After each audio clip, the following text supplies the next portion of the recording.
This is the story of Tina, an adorable Chihuahua who entered my life when I least expected it and filled it with light and joy. I still remember the first time I saw her.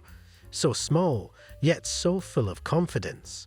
For several minutes, I just stood there, staring at her in amazement, thinking, is this really a dog? Before that moment, I had never considered getting a Chihuahua, but right then I said to myself, let's give it a try. Tina turned out to be so charming and full of life that every day with her became a real adventure.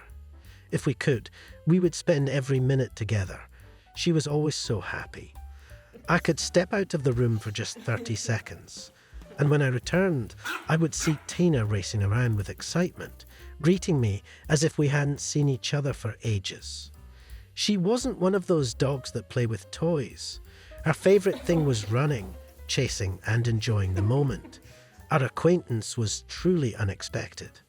One day, I was sitting on the couch when I received a message from a friend. She wrote, "My friend's mother passed away and she had a Chihuahua named Lilbit. I know you recently lost your dog. Would you like to take her in?"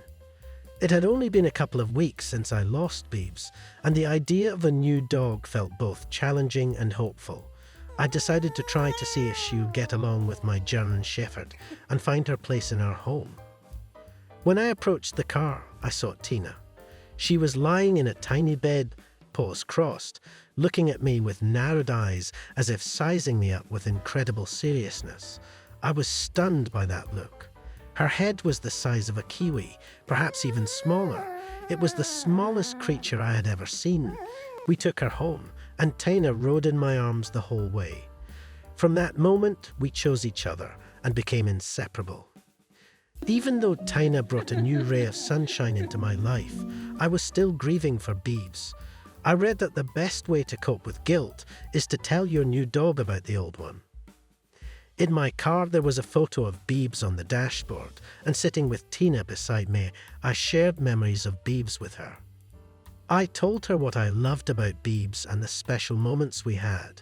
This became the best thing I could have done for myself during that time of grief. More than 3 years have passed since Tina became a part of my home. She only wants one thing: to be close, to be loved, and to be part of every moment in my life. And of course, if she could, she would eat all day long. Not a day goes by without Tina doing something funny that makes me laugh.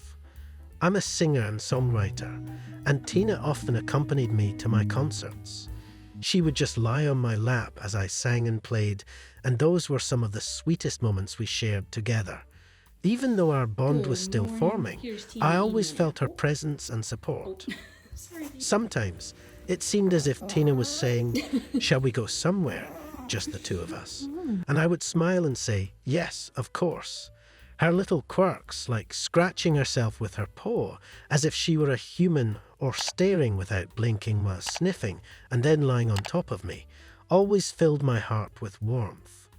We found each other during a difficult time. The loss of a beloved pet had left a deep mark on my heart, and I believe Tina had experienced her own sorrow as well. Yet, almost immediately, she placed her trust in me, and for that, I am endlessly grateful. I'm also thankful to her previous family for entrusting me with her care. Now, at 9 years old, Tina is a constant source of love in my life, and I often wish time would slow down, just so I could have more of it to love her.